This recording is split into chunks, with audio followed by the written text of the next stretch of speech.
ਦਾ ਜੇਕਰ ਜਿਹੜਾ ਤੁਸੀਂ ਅਕਸਰ ਕਰਦੇ ਹੋ, ਬੁੱਢਾ ਦਰਿਆ ਕਦੋਂ ਗੰਦਾ ਨਾਲਾ ਬਣ ਗਿਆ? ਮੈਂ ਕਿਹਾ ਪਹਿਲਾਂ ਤੈਨੂੰ ਤੁਸੀਂ ਆਪ ਨਾਲਾ ਕਹਿਣਾ ਬੰਦ ਕਰੋ ਜੀ ਹਾਂ, ਤੇ ਆਪਾਂ ਤਾਂ ਉਹਨੂੰ ਦਰਿਆ ਮੰਨਦੇ। ਜੇ ਪਿਓ ਨੂੰ ਜੇ ਪਿਓ ਹੀ ਨਹੀਂ ਮੰਨਦੇ ਤਾਂ ਫਿਰ ਤੁਸੀਂ ਉਹਦੀ ਇੱਜ਼ਤ ਕੀ ਕਰਨੀ? ਪਹਿਲਾਂ ਤੁਹਾਨੂੰ ਪਿਓ ਕਹਿਣਾ ਤਾਂ ਸ਼ੁਰੂ ਕਰੀਏ ਜੀ। ਸੋਸ਼ਲ ਮੀਡੀਆ ਦੇ ਉੱਤੇ ਤੁਸੀਂ ਜਦੋਂ ਚਿੰਤਾ ਜਿੱਦਾਂ ਮੰਨ ਲਓ ਕਿ ਆਹੀ ਗੱਲ ਤੁਸੀਂ ਕਹੀ ਆ, ਬਹੁਤ ਸਾਰੇ ਲੋਕ ਹੋਣਗੇ ਜਿਹੜੇ ਕਿ ਕਹਿ ਲਓ ਕਿ ਮੁੱਠੀਆਂ ਚੱਕ ਪੈਂਦੇ ਆ। ਤੇ ਪਿੱਛੇ ਜੇ ਇੱਕ ਸਾਡਾ ਇੱਕ ਕਹਿ ਲਓ ਧਾਰਮਿਕ ਐਕਟਿਵਿਸਟ ਫੜਿਆ ਗਿਆ ਤੇ ਉਹਦੇ ਬਾਰੇ ਕਿਹਾ ਜਾਂਦਾ ਕਿ ਉਹ ਕਦੇ ਸਕੂਲੇ ਨਹੀਂ ਗਿਆ ਤੇ ਉਹਨੂੰ 10 ਗੁਰੂਆਂ ਦੇ ਨਾਂ ਨਹੀਂ ਪਤਾ ਜੀ, ਪਰ ਉਹ ਸਿੱਖ ਧਰਮ ਦਾ ਬੁਲਾਰਾ ਬਣਿਆ ਤੇ ਉਹਦਾ 6.25 ਲੱਖ ਫਾਲੋਅਰ ਆ ਫੇਸਬੁੱਕ ਤੇ। 6.25 ਲੱਖ। ਉਹਦੇ ਵਿੱਚ ਹੀ ਮੈਂ ਕਿਹਾ ਸੈਂਸ ਆਫ ਹਿਊਮਰ ਜਿਹੜਾ ਆ ਉਹ ਹੋਣਾ ਬਹੁਤ ਜ਼ਰੂਰੀ ਆ। ਉਹ ਫਿਰ ਮੇਰਾ ਦੋਸਤ ਮੈਨੂੰ ਕਹਿੰਦਾ ਆ ਵੀ ਜਫਰ ਸਾਹਿਬ ਦੀ ਕਿਸੇ ਕਾਫਤ ਚ ਮੈਨੂੰ ਤਾਂ ਸੈਂਸ ਆਫ ਹਿਊਮਰ ਦੀਦਾ ਨਹੀਂ। ਧਿਆਨ ਨਾਲ ਨਹੀਂ ਪੜਿਆ ਹੋਣਾ, ਦੋਨਾਂ ਚੀਜ਼ਾਂ ਚੋਂ ਪਤਾ ਲੱਗਦਾ ਹਾਂਜੀ ਕਿ ਮੇਰੇ ਵਿਅੰਗ ਬਹੁਤ ਹੈਗਾ ਮੇਰੀ ਕਵਿਤਾ। ਪੰਜਾਬ ਦੀ ਆਪਾਂ ਗੱਲ ਕਰਦੇ ਆ, ਪੰਜਾਬ ਦੇ ਵਿੱਚ ਇੱਕ ਧਿਰ ਆ ਉਹ ਕਹਿੰਦੀ ਆ ਕਿ ਅਸੀਂ ਖਾਲਿਸਤਾਨ ਬਣਾਉਣਾ, ਇੱਕ ਧਿਰ ਇਦਾਂ ਦੀ ਵੀ ਹੈਗੀ ਉਹ ਕਹਿੰਦੀ ਅਸੀਂ ਨਹੀਂ, ਅਸੀਂ ਤਾਂ ਕੈਲੀਫੋਰਨੀਆ ਬਣਾਉਣਾ, ਤੇ ਇੱਕ ਧਿਰ ਇਦਾਂ ਦੀ ਵੀ ਹੈਗੀ ਉਹ ਕਹਿੰਦੇ ਆ ਭਰਾਵੋ ਤੁਸੀਂ ਪੰਜਾਬ ਨੂੰ ਪੰਜਾਬ ਹੀ ਰਹਿਣ ਦਿਓ।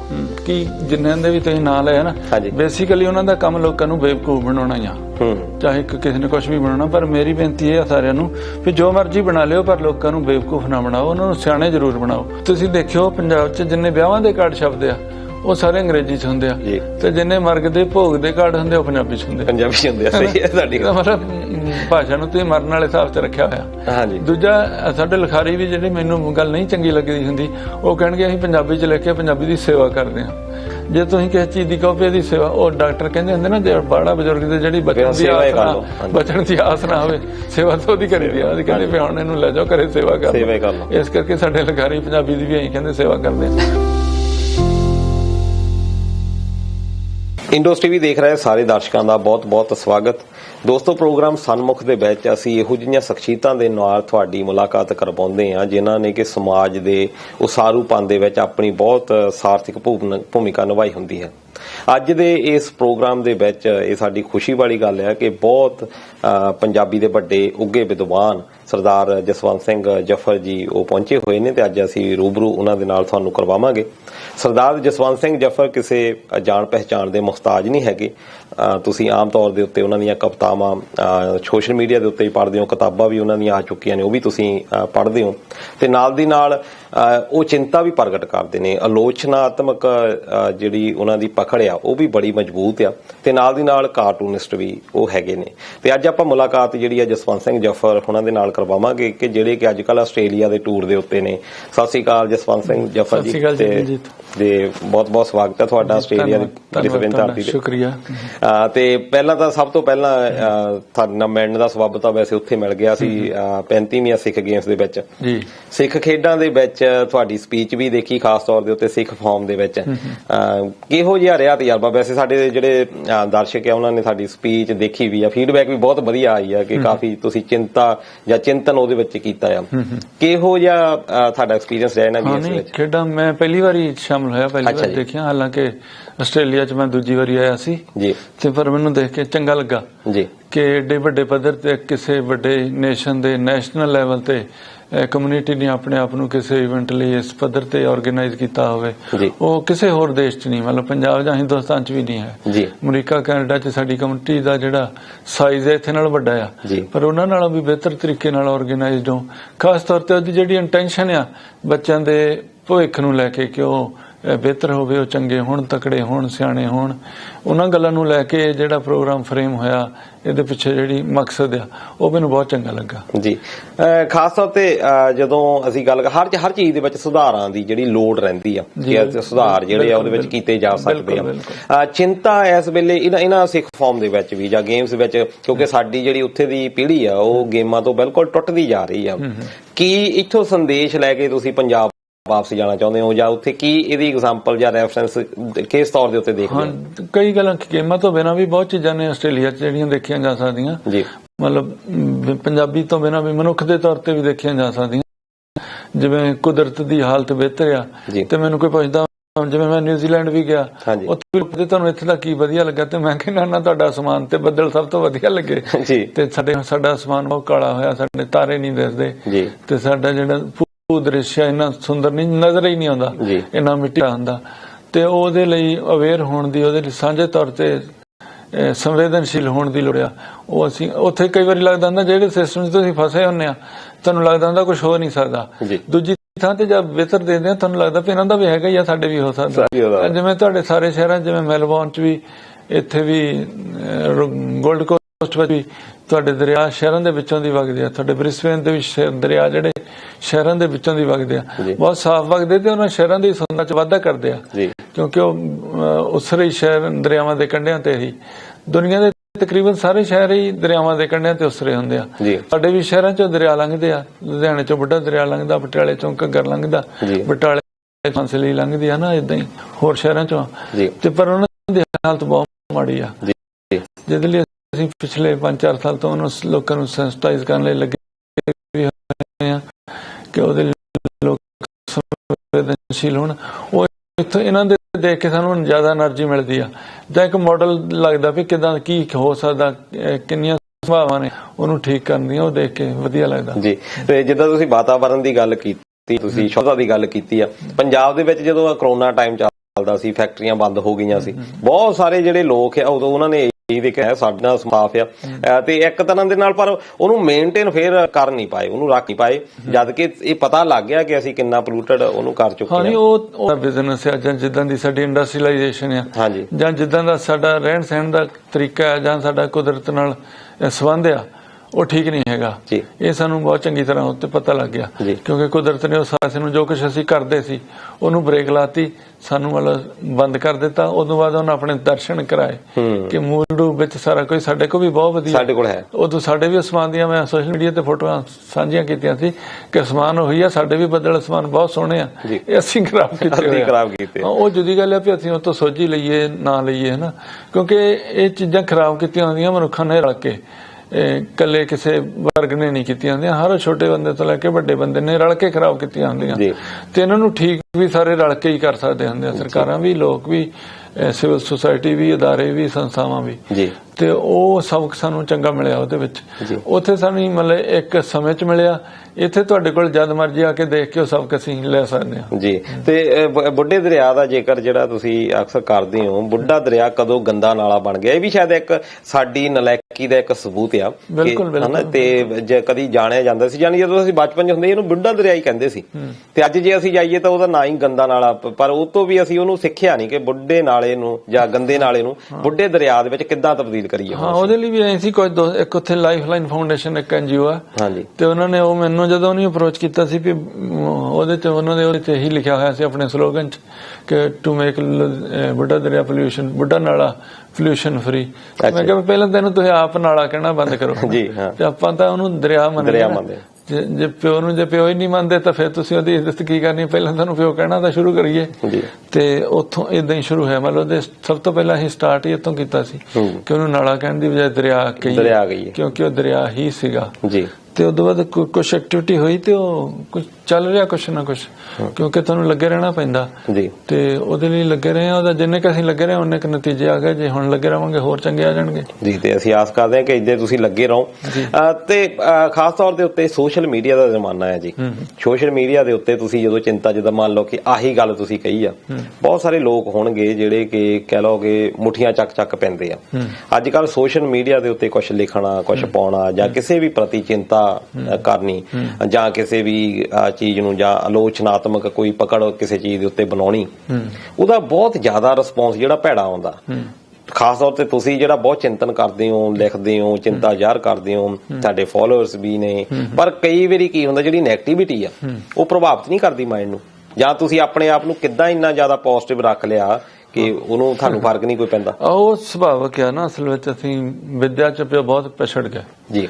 ਤੇ ਗੁਰੂ ਨਾਨਕ ਸਾਹਿਬ ਨੇ ਜਿਹੜੀਆਂ 4 ਉਦਾਸੀਆਂ ਕੀਤੀਆਂ, ਅਲੱਗ-ਅਲੱਗ ਦਿਸ਼ਾਵਾਂ ਤੋਂ ਗਿਆਨ ਨੂੰ ਲਿਆਂਦਾ ਪੰਜਾਬ 'ਚ, ਚਾਹੇ ਉਹ ਬਾਬੇ ਫਰੀਦ ਦੀ ਬਾਣੀ ਸੀ ਤੇ ਚਾਹੇ ਉਹ ਬਾਬੇ ਕਬੀਰ ਦੀ ਬਾਣੀ ਸੀ, ਚਾਹੇ ਰਵਿਦਾਸ ਮਹਾਰਾਜ ਦੀ ਬਾਣੀ ਸੀ, ਚਾਹੇ ਧੰਨਾ ਜੀ ਦੀ ਬਾਣੀ ਸੀ, ਚਾਹੇ ਨਾਮਦੇਵ ਜੀ, ਜੈ ਦੇਵ ਦੀ ਸੀ। ਤੇ ਇੱਕ ਤਰ੍ਹਾਂ ਮੈਂ ਕਹਿੰਦਾ ਨਾ, ਇੱਕ ਛੋਟੇ ਵਿਦਿਆਲਾ ਛੱਡ ਕੇ ਨਹੀਂ ਗਏ ਬਚਪਨ 'ਚ, ਸਮੁੱਚੇ ਪੰਜਾਬ ਨੂੰ ਨਹੀਂ ਵਿਦਿਆਲਾ ਬਣਾ ਦਿੱਤਾ। ਤੇ ਉਹ ਬਾਣੀ ਇਕੱਠੀ ਹੋ ਕੇ 5ਵੇਂ ਪਾਤਸ਼ਾਹ ਤੱਕ ਪਹੁੰਚ ਕੇ ਆਦਿ ਗ੍ਰੰਥ ਬਣਦੀ ਆ, ਜਿਸ 'ਚ ਗੁਰੂ ਸਾਹਿਬ ਆਪ ਵੀ ਆਪਣੇ ਵੱਲੋਂ ਬਾਣੀ ਸ਼ਾਮਲ ਕਰਦੇ ਆ, ਉਹਨਾਂ ਦੀ ਬਾਣੀ ਦੀ ਵਿਆਖਿਆ ਕਰਦੇ ਆ, ਕਿਤੇ ਉਹਨਾਂ ਦੀ ਕਈ ਗੱਲ ਨੂੰ ਵਿਸਥਾਰਦੇ ਆ, ਕਿਤੇ ਨਰੋਲ ਆਪਣੇ ਵੱਲੋਂ ਗੱਲ ਕਰਦੇ ਆ। ਤੇ ਉਹ ਜਿਹੜਾ ਗ੍ਰੰਥ ਬਣਦਾ ਉਹਨੂੰ ਪੰਜਾਬ 'ਚ ਸਭ ਤੋਂ ਖੂਬਸੂਰਤ ਥਾਂ ਲੱਭ ਕੇ ਉਹਦੇ ਵਿਚਾਲੇ ਬਹੁਤ ਖੂਬਸੂਰਤ ਇਮਾਰਤ ਬਣਾ ਕੇ ਉਹਦੇ ਵਿਚਾਲੇ ਰੱਖਦੇ ਆ ਜੀ। ਇਹਦਾ ਮਤਲਬ ਇਹ ਆ ਕਿ ਜਿਹੜਾ ਗਿਆਨ ਆ, ਚਿੰਤਨ ਆ, ਸੁਖਨ ਆ, ਉਹ ਸਾਡੀਆਂ ਜ਼ਿੰਦਗੀਆਂ ਦੇ, ਸਾਡੇ ਕਾਰ ਵਿਹਾਰ ਦੇ ਕੇਂਦਰ 'ਚ ਹੋਣਾ ਚਾਹੀਦਾ। ਪਰ ਹੁਣ ਸਾਡੇ ਕੇਂਦਰ ਛੱਡ ਕੇ ਵੈਸੇ ਮਨਫੀ ਹੋ ਗਿਆ। ਸਾਡੇ ਧਰਮ ਦੇ ਨਾਂ ਤੇ ਸਿਆਸਤ ਕਰਨ ਵਾਲੇ ਵੱਡੇ ਵੱਡੇ ਲੀਡਰ ਕਹਿੰਦੇ ਕਿ ਅਸੀਂ ਕੋਈ ਕਿਤਾਬ ਨਹੀਂ ਪੜ੍ਹਦੇ। ਮਤਲਬ ਮੈਂ ਆਪਣੀ ਇਹ ਦਾਵਾ ਜਿਹੜਾ ਬੜੇ ਮਾਣ ਨਾਲ ਕਰਦੇ, ਮਤਲਬ ਜਿਹੜੀ ਬੇਸ਼ਰਮੀ ਵਾਲੀ ਗੱਲ ਆ ਉਹਨੂੰ ਮਾਣ ਨਾਲ ਕਿਹਾ ਜਾਂਦਾ। ਤੇ ਫਿਰ ਉਹ ਬੇਸ਼ਰਮੀ ਜਿਹੜੀ ਲੀਡਰਸ਼ਿਪ ਤੋਂ ਹੌਲੀ ਹੌਲੀ ਜਨਤਾ 'ਚ ਉਦਾਂ ਹੀ ਪ੍ਰਵੇਲ ਕਰਨੀ ਹੁੰਦੀ, ਵਧਣੀ ਹੁੰਦੀ ਆ। ਤੇ ਹੁਣ ਮਤਲਬ ਉਜੜਤਾ ਪ੍ਰਧਾਨ ਹੋਈ ਆ। ਤੇ ਪਿੱਛੇ ਜੇ ਇੱਕ ਸਾਡਾ ਇੱਕ ਧਾਰਮਿਕ ਐਕਟਿਵਿਸਟ ਫੜਿਆ ਗਿਆ ਤੇ ਉਹਦੇ ਬਾਰੇ ਕਿਹਾ ਜਾਂਦਾ ਕਿ ਉਹ ਕਦੇ ਸਕੂਲੇ ਨਹੀਂ ਗਿਆ ਤੇ ਉਹਨੂੰ 10 ਗੁਰੂਆਂ ਦੇ ਨਾਂ ਨਹੀਂ ਪਤਾ, ਪਰ ਉਹ ਸਿੱਖ ਧਰਮ ਦਾ ਬੁਲਾਰਾ ਬਣਿਆ ਤੇ ਉਹਦਾ 6.25 ਲੱਖ ਫਾਲੋਅਰ ਆ ਫੇਸਬੁੱਕ ਤੇ। 6.25 ਲੱਖ ਪੰਜਾਬ ਦੇ ਕਿਸੇ PhD ਬੰਦੇ ਦਾ, ਕਿਸੇ ਡਾਕਟਰ ਦਾ, ਕਿਸੇ ਸਾਇੰਟਿਸਟ ਦਾ ਹਜ਼ਾਰਾਂ 'ਚ ਫਾਲੋਅਰ ਨਹੀਂ ਹੈਗਾ। ਇਹ ਤੋਂ ਮਤਲਬ ਇਹ ਉਹ ਬੰਦੇ ਬਾਰੇ ਜਾਣਕਾਰੀ ਨਹੀਂ ਮਿਲਦੀ ਹੈ, ਪੰਜਾਬ ਬਾਰੇ, ਸਾਡੇ ਸਾਰਿਆਂ ਬਾਰੇ ਇਨ ਜਨਰਲ ਸਾਡੀ ਇਹ ਸਥਿਤੀ ਹੋ ਗਈ। ਤੇ ਜਦੋਂ ਮੂਰਖਤਾ, ਜੜਤਾ ਇਸ ਤਰ੍ਹਾਂ ਪ੍ਰਧਾਨ ਹੋ ਜਾਵੇ ਉਦੋਂ ਫਿਰ ਚਿੰਤਾ ਵਾਲੀ ਗੱਲ ਤਾਂ ਬਣਦੀ ਆ। ਪਰ ਤੁਹਾਨੂੰ ਇਹ ਵੀ ਮੰਨਣਾ ਚਾਹੀਦਾ ਕਿ ਤੁਸੀਂ, ਜੇ ਤੁਸੀਂ ਸੋਚਦੇ ਹੋ ਕਿ ਤੁਸੀਂ ਸਹੀ ਸੋਚਦੇ ਹੋ ਤੇ ਲੋਕ ਤੁਹਾਨੂੰ ਸ਼ਾਬਾਸ਼ੀ ਦੇਣ, ਤੁਹਾਨੂੰ ਚੰਗਾ ਹੀ ਕਹਿਣ, ਤਾਂ ਪਹਿਲਾਂ ਹੀ ਚੰਗੇ ਹੋਣੇ ਸੀ। ਫਿਰ ਤੁਹਾਡੇ ਕਰਨ ਵਾਲਾ ਤਾਂ ਕੋਈ ਕੰਮ ਰਹਿਣਾ ਹੀ ਨਹੀਂ ਸੀ। ਜੇ ਤੁਸੀਂ ਠੀਕ ਤਰ੍ਹਾਂ ਸੋਚ ਕੇ ਕੋਈ ਗੱਲ ਸਾਂਝੀ ਕਰਦੇ ਹੋ ਤੇ ਉਹਨੂੰ ਠੀਕ ਕਰਨਾ ਚਾਹੁੰਦੇ ਹੋ ਤਾਂ ਜਿੱਥੋਂ ਜਿਨ੍ਹਾਂ ਦੇ ਪੈਰੋਂ ਵਿਗੜੀ ਆ ਕੁਦਰਤੀ ਤੌਰ ਤੇ ਉਹਨਾਂ ਨੇ ਤੁਹਾਨੂੰ ਸ਼ਾਬਾਸ਼ ਨਹੀਂ ਦੇਣੀ, ਗਾਲੀ ਗਲੋਚ ਹੀ ਕਰਨਾ। ਇਸ ਕਰਕੇ ਉਹਦੇ ਲਈ ਤਿਆਰ ਹੀ ਰਹਿਣਾ ਚਾਹੀਦਾ। ਵੈਸੇ ਇੱਕ ਦਿਨ ਮੇਰੇ ਦੋਸਤਾਂ ਦੇ ਨਾਲ ਵੀ ਤੁਹਾਡੇ ਬਾਰੇ ਜ਼ਿਕਰ ਚੱਲਦਾ ਸੀ ਕਿ ਕਿੱਦਾਂ ਇਹ ਪੋਜ਼ਿਟਿਵਿਟੀ ਨੂੰ, ਕਿੱਦਾਂ ਤੁਸੀਂ ਬਹੁਤ ਔਖੇ ਟਾਈਮ ਦੇ ਵਿੱਚੋਂ ਵੀ ਨਿਕਲੇ ਹੋ, ਅਕਸਰ ਜ਼ਿਕਰ ਚੱਲਦਾ ਉਹਦੇ ਵਿੱਚ, ਤੇ ਤੁਸੀਂ ਉਹ ਤੋਂ ਬਾਹਰ ਨਿਕਲਣਾ ਜਾਂ ਉਸ ਸਥਿਤੀ ਦੇ ਵਿੱਚ ਆਪਣੇ ਆਪ ਨੂੰ ਸੰਭਾਲਣਾ, ਇਹ ਇੱਕ ਬਹੁਤ ਵੱਡੀ ਜਿਹੜੀ ਇੱਕ ਗੱਲ ਆ ਕਿ ਆਪਣੇ ਆਪ ਨੂੰ ਕਾਬੂ ਦੇ ਵਿੱਚ ਰੱਖਣਾ। ਮੈਂ ਉੱਥੇ ਗੱਲ ਕਰਦਾ ਸੀ ਵੀ ਜਫਰ ਸਾਹਿਬ ਦੇ ਕੋਲ ਇੱਕ ਹੋਰ ਗੁਣ ਆ, ਉਹ ਹੈਗਾ ਕਾਰਟੂਨਿਸਟ। ਇਹ ਕਾਰਟੂਨਿਸਟ ਜਿਹੜਾ ਬੰਦਾ, ਉਹ ਆਇਰਨੀ ਜਾਂ ਮੈਟਾਫੋਰ ਜਾਂ ਸਿੰਬੋਲਿਜ਼ਮ ਜੋ ਵੀ ਆਪਾਂ ਯੂਜ਼ ਕਰਦੇ ਆ ਉਹਦੇ ਵਿੱਚ ਹੀ ਮੈਂ ਕਿਹਾ ਸੈਂਸ ਆਫ ਹਿਊਮਰ ਜਿਹੜਾ ਆ ਉਹ ਹੋਣਾ ਬਹੁਤ ਜ਼ਰੂਰੀ ਆ। ਉਹ ਫਿਰ ਮੇਰਾ ਦੋਸਤ ਮੈਨੂੰ ਕਹਿੰਦਾ ਆ ਵੀ ਜਫਰ ਸਾਹਿਬ ਦੀ ਕਿਸੇ ਕਾਬਤ 'ਚ ਮੈਨੂੰ ਤਾਂ ਸੈਂਸ ਆਫ ਹਿਊਮਰ ਦੀਦਾ ਨਹੀਂ। ਤੇ ਮੈਂ ਉਹਨਾਂ ਨੂੰ ਇਹੀ ਗੱਲ ਕਹੀ ਕਿ ਮੈਂ ਕਿਹਾ ਇਹੀ ਤਾਂ ਇੱਕ ਤਰ੍ਹਾਂ ਦੇ ਨਾਲ ਉਹਨਾਂ ਨੇ ਦੋਨਾਂ ਚੀਜ਼ਾਂ ਨੂੰ ਬਰਾਬਰ ਰੱਖਿਆ ਹੋਇਆ ਵੀ ਸ਼ਾਇਦ ਜਿਹੜਾ ਸੈਂਸ ਆਫ ਹਿਊਮਰ ਆ ਤੁਸੀਂ ਉਧਰ ਕਾਰਟੂਨਿਸਟ ਵੱਲੋਂ ਕਰਕੇ ਇੱਧਰ ਚਿੰਤਾ ਪੱਧਰ ਤੇ ਆ ਜਾਂਦੇ ਤੁਸੀਂ। ਧਿਆਨ ਨਾਲ ਨਹੀਂ ਪੜਿਆ ਹੋਣਾ, ਦੋਨਾਂ ਚੀਜ਼ਾਂ 'ਚੋਂ ਪਤਾ ਲੱਗਦਾ ਕਿ ਮੇਰੇ ਵਿਅੰਗ ਬਹੁਤ ਹੈਗਾ। ਮੇਰੀ ਕਵਿਤਾ ਜਿਵੇਂ ਗੁਰੂ ਨਾਨਕ ਸਾਹਿਬ ਦੇ ਹਵਾਲੇ ਨਾਲ ਜਿੰਨੀਆਂ ਕਵਿਤਾਵਾਂ ਨੇ ਉਹਨਾਂ 'ਚ ਵਿਅੰਗ ਪ੍ਰਧਾਨ ਆ, ਸੁਰ ਜਾਂ ਹੋਰ ਨਜ਼ਮਾਂ 'ਚ ਵੀ। ਤੇ ਕਾਰਟੂਨਿੰਗ 'ਚ ਵੀ ਜਦੋਂ ਮੈਂ ਕਾਰਟੂਨਿੰਗ ਸ਼ੁਰੂ ਕੀਤੀ ਸੀ, ਮੇਰੇ ਲਿਟਰੇਚਰ ਵਾਲੇ ਦੋਸਤਾਂ ਨੇ ਫਿਕਰ ਜ਼ਾਹਰ ਕੀਤਾ ਸੀ ਕਿ ਯਾਰ ਇੰਨੀ ਵਧੀਆ ਕਵਿਤਾ ਲਿਖਦਾ ਸੀ, ਇਹ ਕਾਰਟੂਨਿੰਗ ਵੱਲ ਕਿਉਂ ਚਲੇ ਗਿਆ। ਤੇ ਫਿਰ ਮੇਰੇ ਆਪਣੇ 94 ਕਾਰਟੂਨਾਂ ਦੀ ਮੇਰੀ ਐਗਜ਼ੀਬਿਸ਼ਨ ਲੱਗੀ 1998 'ਚ ਪੰਜਾਬ ਐਗਰੀਕਲਚਰ ਯੂਨੀਵਰਸਿਟੀ ਦੇ ਸਟੂਡੈਂਟ ਹੋਮ 'ਚ, ਤੇ ਉਹਨੂੰ ਦੇਖੀ ਤੇ ਉਹ ਬਹੁਤ ਖੁਸ਼ ਹੋਇਆ, ਕਹਿੰਦਾ ਨਹੀਂ ਕਾਰਟੂਨਾਂ 'ਚ ਵੀ ਤੂੰ ਕਵਿਤਾ ਹੀ ਕਰ ਰਿਹਾ। ਅਸਲ 'ਚ ਰਲੀਆਂ ਮਿਲੀਆਂ ਚੀਜ਼ਾਂ ਹੁੰਦੀਆਂ, ਇੱਕ ਦੂਜੇ ਨੂੰ ਕੰਪਲੀਮੈਂਟ ਹੀ ਕਰਦੀਆਂ। ਜੀ ਬਿਲਕੁਲ। ਤੇ ਪੰਜਾਬ ਦੀ ਆਪਾਂ ਗੱਲ ਕਰਦੇ ਹਾਂ, ਪੰਜਾਬ ਦੇ ਵਿੱਚ ਇੱਕ ਧਿਰ ਆ ਉਹ ਕਹਿੰਦੀ ਆ ਕਿ ਅਸੀਂ ਖਾਲਿਸਤਾਨ ਬਣਾਉਣਾ, ਇੱਕ ਧਿਰ ਇਦਾਂ ਦੀ ਵੀ ਹੈਗੀ ਉਹ ਕਹਿੰਦੀ ਅਸੀਂ ਨਹੀਂ, ਅਸੀਂ ਤਾਂ ਕੈਲੀਫੋਰਨੀਆ ਬਣਾਉਣਾ, ਤੇ ਇੱਕ ਧਿਰ ਇਦਾਂ ਦੀ ਵੀ ਹੈਗੀ ਉਹ ਕਹਿੰਦੇ ਆ ਭਰਾਵੋ ਤੁਸੀਂ ਪੰਜਾਬ ਨੂੰ ਪੰਜਾਬ ਹੀ ਰਹਿਣ ਦਿਓ। ਹੁਣ ਉਸ ਜਿਹੜੀ ਗੱਲ ਦੇ ਵਿੱਚ ਉਹਦੇ ਵਿੱਚ ਵੀ ਫਾਲੋਅਰ ਜਿਹੜੇ ਆ ਹਰ ਇੱਕ ਦੇ ਵਿੱਚ ਆਪਣੇ ਆਪਣੇ ਹੈਗੇ ਆ। ਅਸੀਂ ਜਦੋਂ ਵਿਦੇਸ਼ਾਂ ਵਿੱਚ ਬੈਠੇ ਆ ਇੱਥੇ ਸਾਡੇ ਮਨ ਨੂੰ ਬੜੇ ਫਿਕਰਮੰਦ ਹੋ ਜਾਂਦੇ ਆ, ਪਰ ਜਦੋਂ ਅਸੀਂ ਉੱਥੇ ਉਤਰ ਕੇ ਉੱਥੇ ਲੋਕਾਂ ਨੂੰ ਮਿਲਦੇ ਆ ਉਹਨਾਂ ਨੂੰ ਇੰਨਾ ਪ੍ਰਵਾਹ ਨਹੀਂ, ਜਾਂ ਉਹ ਇਹਨਾਂ ਸਥਿਤੀਆਂ ਸ਼ਾਇਦ ਅਸੀਂ ਜ਼ਿਆਦਾ ਚਿੰਤਾ ਕਰਦੇ ਆ। ਉਹ ਜਿਹੜੇ ਉੱਥੇ ਰਹਿੰਦੇ ਆ ਉਹ ਕਹਿੰਦੇ ਸਾਨੂੰ ਤੁਸੀਂ ਆ ਸਾਡੇ ਹੱਥਾਂ ਵਿੱਚ ਉੱਥੇ ਅਸੀਂ ਰਿਐਲਿਟੀ ਨਾਲ ਰਹਿੰਦੇ ਆ। ਤੇ ਇੱਥੇ ਆ ਜਿਹੜੀ ਪ੍ਰੋਜੈਕਟਡ ਚੀਜ਼ ਆਉਣੀ ਹੁੰਦੀ ਆ ਤੁਹਾਡੇ ਕੋਲ ਸੁਣੀ ਸੁਣਾਈ ਗੱਲ, ਉਹ ਸਾਰੀਆਂ ਤੇ ਆਪੋ ਆਪਣੇ ਹਿਸਾਬ ਨਾਲ ਇਨਫਲੇਟ ਕਰ ਲੈਂਦੀਆਂ, ਵਧਾ ਚੜਾ ਕੇ ਇਹ ਕਰ ਲੈਂਦੀਆਂ। ਪਰ ਅਸਲ ਵਿੱਚ ਜਿਹੜੇ ਕਹਿੰਦੇ ਜੋ ਵੀ ਬਣਨਾ ਨਾ, ਬੇਸਿਕ ਕੀ ਜਿੰਨਿਆਂ ਦੇ ਵੀ ਤੁਸੀਂ ਨਾਂ ਲਿਆ ਨਾ, ਬੇਸਿਕਲੀ ਉਹਨਾਂ ਦਾ ਕੰਮ ਲੋਕਾਂ ਨੂੰ ਬੇਵਕੂਫ ਬਣਾਉਣਾ ਹੀ ਆ। ਚਾਹੇ ਕਿਸੇ ਨੇ ਕੁਛ ਵੀ ਬਣਾਉਣਾ, ਪਰ ਮੇਰੀ ਬੇਨਤੀ ਇਹ ਆ ਸਾਰਿਆਂ ਨੂੰ ਵੀ ਜੋ ਮਰਜ਼ੀ ਬਣਾ ਲਿਓ ਪਰ ਲੋਕਾਂ ਨੂੰ ਬੇਵਕੂਫ ਨਾ ਬਣਾਓ, ਉਹਨਾਂ ਨੂੰ ਸਿਆਣੇ ਜ਼ਰੂਰ ਬਣਾਓ, ਆਪਣੇ ਲੋਕਾਂ ਨੂੰ ਸੁਘੜ ਬਣਾਓ, ਆਪਣੇ ਲੋਕਾਂ ਨੂੰ ਗਿਆਨਵਾਨ ਬਣਾਓ, ਆਪਣੇ ਲੋਕਾਂ ਨੂੰ ਚੰਗੇ ਬਣਾਓ, ਆਪਣੇ ਲੋਕਾਂ ਨੂੰ ਇੱਜ਼ਤਦਾਰ ਬਣਾਓ, ਉਹਨਾਂ ਨੂੰ ਉਜੜ ਨਾ ਬਣਾਓ। ਪਰ ਸਾਡੀ ਸਿਆਸਤ ਪਿਛਲੇ ਲੰਮੇ ਸਮੇਂ ਤੋਂ ਪੰਜਾਬ ਨੂੰ ਮੰਗਤਾ, ਉਜੜ, ਮੂਰਖ ਇਹ ਚੀਜ਼ਾਂ ਬਣਾਉਣ ਤੇ ਲੱਗੀ ਹੋਈ ਆ, ਤੇ ਉਹ ਲਗਾਤਾਰ ਲੱਗੀ ਹੋਣ ਦੇ ਨਤੀਜੇ ਵੀ ਆਏ ਆ ਤੇ ਮਾੜੇ ਆ ਰਹੇ ਆ। ਜਿਵੇਂ ਤੁਸੀਂ ਸੋਸ਼ਲ ਮੀਡੀਆ ਦੀ ਗੱਲ ਕੀਤੀ, ਕਿਉਂਕਿ ਸੋਸ਼ਲ ਮੀਡੀਆ ਤਾਂ ਸਾਡਾ ਆਇਨਾ ਆ, ਉਹਦੇ ਵਿੱਚ ਤਾਂ ਚੰਗੇ ਲੋਕ ਚੰਗਾ ਰੂਪ ਪ੍ਰਗਟ ਕਰ ਲੈਣਗੇ, ਆਪਣੇ ਮਾੜੇ ਮਾੜਾ ਕਰ ਲੈਣਗੇ, ਸਾਊ ਬੰਦੇ ਸਿਆਣੀਆਂ ਗੱਲਾਂ ਕਰ ਲੈਣਗੇ, ਗੰਦੇ ਬੰਦੇ ਗਾਲਾਂ ਕੱਢ ਲੈਣਗੇ। ਇਸ ਕਰਕੇ ਜੇ ਗਾਲੀ ਗਲੋਚ ਜ਼ਿਆਦਾ ਹੈ ਤੇ ਇਹਦਾ ਮਤਲਬ ਕੁੱਲ ਮਿਲਾ ਕੇ ਸਾਡੇ ਜਿਹੜੇ ਲੋਕ ਆਗੂ ਸੀ ਜਾਂ ਹੈਗੇ ਆ ਉਹਨਾਂ ਨੇ ਸਾਨੂੰ ਆਪਣੀ ਗਰਜ਼ ਲਈ ਚੰਗੇ ਬਣਾਉਣ ਦੀ ਬਜਾਏ ਸਾਨੂੰ ਮੂਰਖ ਜੱਡ ਅਨਪੜ੍ਹ ਬਣਾਉਣ ਤੇ ਜ਼ਿਆਦਾ ਜ਼ੋਰ ਲਾਇਆ, ਇਸ ਕਰਕੇ ਇਹ ਕੰਮ ਜ਼ਿਆਦਾ ਖਰਾਬ ਹੋਇਆ ਜੀ।